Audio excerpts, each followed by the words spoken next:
Hello guys, ayan, gagawa tayo guys ng coconut oil. Coconut virgin oil, ganun. Ayan, meron akong 4 na lata ng gata. Mga kakang gata, ayan guys. Ayan, ilagay natin sa kawali. Ayan guys, ang kakang gata. Pakuluan natin siya guys. Hayaan lang natin siyang kumulo.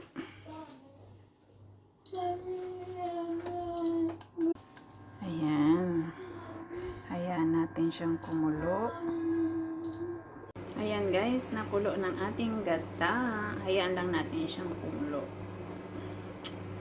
Para lumabas ang kanyang mantika. O, ayan na siya guys. Malapit na po siya. Ayan. Malapit na po siya. Ayan guys, nalabas na guys ang kanyang oil. Ayan. Kailangan natin lutong-luto guys. Kasi para hindi po mag-ano yung oil niya.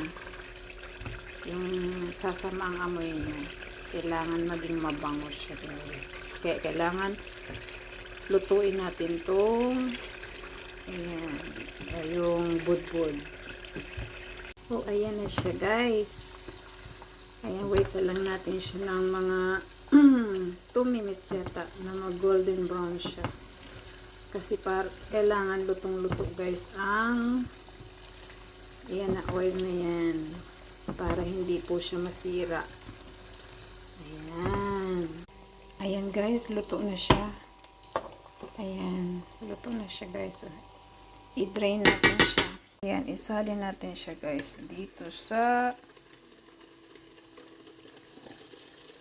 ayan. Ayan guys, ang budbud at ang coconut virgin oil. Thank you for watching.